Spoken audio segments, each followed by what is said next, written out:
Kozhikode നാദാപുരംകാരനായ Shri A K ബാലൻ ഒറ്റപ്പാലത്തും കുഴൽമന്നത്തും തരൂരും മത്സരിച്ച ആ ബാലേട്ടനാണ് എന്നെ വരുത്തണമെന്ന് വിളിച്ചത്. ആ ബാലേട്ടന്റെ ശബ്ദം കോറസ് കൊടുത്തതാരാണ്? ശ്രീ കെ സുരേന്ദ്രൻ. കോഴിക്കോടുകാരൻ അദ്ദേഹം ഇനി മത്സരിക്കാൻ കേരളത്തിൽ ഒരു ജില്ലയും ബാക്കിയില്ല. സർ, കൊല്ലം ജില്ലാ സമ്മേളനത്തിൽ CPM ജില്ലാ സമ്മേളനത്തിലെ നിങ്ങളുടെ ഒരു പരാമർശം എന്നെ ഏറെ വേദനിപ്പിച്ചു. ആ പരാമർശത്തിൽ നിങ്ങൾ പറഞ്ഞത് ശ്രീ എ റഹീമിനെ രാജ്യസഭാ മെമ്പറാക്കിയത് ഒരു തെറ്റായി ഒരു പ്രയോജനവുമില്ല എന്ന. ദയവ് ചെയ്ത് അങ്ങിടപെട്ടിട്ട് ആ പരാമർശം പിൻവലിക്കണം. എ റഹീമിനെ രാജ്യസഭാ മെമ്പറാക്കിയത് നിങ്ങൾക്ക് പ്രയോജനമില്ലെങ്കിലും ഞങ്ങൾക്ക് വലിയ പ്രയോജനമാണ് സർ. അദ്ദേഹം പാലക്കാട് തെരഞ്ഞെടുപ്പിന്റെ പ്രചരണത്തിന് ആദ്യത്തെ ആഴ്ച എത്താത്തപ്പോൾ എനിക്ക് വലിയ നിരാശ ഉണ്ടായിരുന്നു. പക്ഷെ രണ്ടാമത്തെ ആഴ്ച അദ്ദേഹം എത്തിയത് കൊണ്ടാണ് തൃക്കാക്കരയ്ക്കും പുതുപ്പള്ളിക്കും വടകരയ്ക്കും ശേഷം പാലക്കാടും ജോറായി മാറിയത്. ശ്രീ റഹീമിനെ പറ്റി ഞാൻ പറയാനുള്ള കാരണം, വെഞ്ഞാറമ്മൂട് ഇരട്ട കൊലപാതകം ശ്രീ റഹീം ആയിരുന്നല്ലോ അതിന്റെ ഏറ്റവും പ്രധാനപ്പെട്ട വക്താവ്. അതിന്റെ പുതിയ കണ്ടെത്തൽ വന്നിട്ടുണ്ടല്ലോ സാർ. പാതി പ്രതിയായി സാർ. എന്താ സാർ നിങ്ങൾക്ക് മിണ്ടാട്ടമില്ലാത്തത്? നിങ്ങളുടെ 2 സഹപ്രവർത്തകരല്ലേ ഹക്കും മിഥിലാജും? ആ ഹക്കിനെ മിഥിലാജിനെ കൊന്ന കേസിലെ പ്രതികൾ ആരാണ് എന്ന് നിങ്ങൾക്ക് കണ്ടുപിടിക്കണ്ടേ?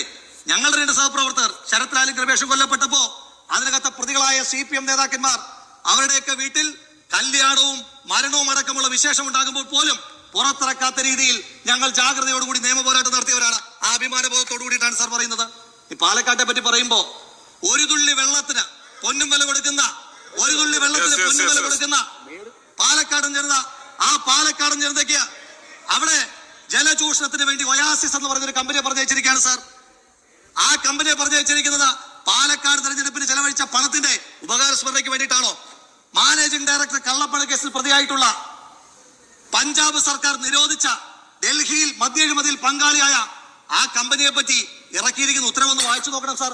ആ കമ്പനിയെ പറ്റി പാടിപ്പോട്ടുന്ന ശ്രീ MP രാജേഷിനെ കാണുമ്പോ ശ്രീ പിണറായി വിജയന് പൂവരുന്ന നമ്പൂതിരി പോലെയാണ് ഒയാസിസ് എന്ന് പറയുന്ന കമ്പനിക്ക് ശ്രീ MP രാജേഷ് എന്ന് സൂചിപ്പിക്കുവാൻ ആഗ്രഹിക്കുകയാണ് സാർ.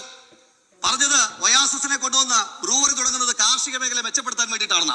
അപ്പൊ ഇനിയും തൊട്ടുന്നാണ് സാർ ഞങ്ങൾ പാലക്കാട് നെൽപ്പാടത്ത് വെള്ളത്തിന് വരെ കള്ളൊഴിച്ചാൽ മതിയോ സാർ? ഈ പാലക്കാട്ടെ കർഷകരോട് നിങ്ങൾക്ക് ആഭിമുഖ്യമുണ്ട് എങ്കിൽ പാലക്കാട് കാർഷിക പാക്കേജ് നടപ്പാക്കണം സാർ.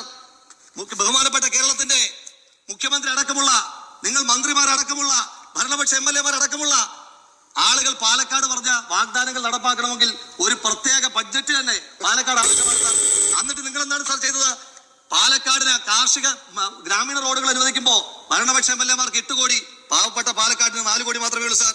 ഇവിടെ എല്ലാ MLA മാരെയും തുല്യരായി പരിഗണിച്ച ശ്രീ ഉമ്മൻചാണ്ടി എന്ന് പറയുന്ന വലിയ മനുഷ്യൻ നിങ്ങൾ ഓർക്കണം. അതുകൊണ്ട് തന്നെയാണ് സത്യമായി ഈ മനുഷ്യൻ നീതിമാനായിരുന്നു എന്ന് അദ്ദേഹത്തിന്റെ കല്ലറയിൽ എഴുതി വെച്ചിരിക്കുന്നത്. ഇനിയും ഇന്ന് വന്നിരിക്കുന്ന ഒരു പരാമർശമുണ്ടല്ലോ, ഞാനൊരു കവിത ചൊല്ലുകയാണ്. രോഗദുരിത കാലവും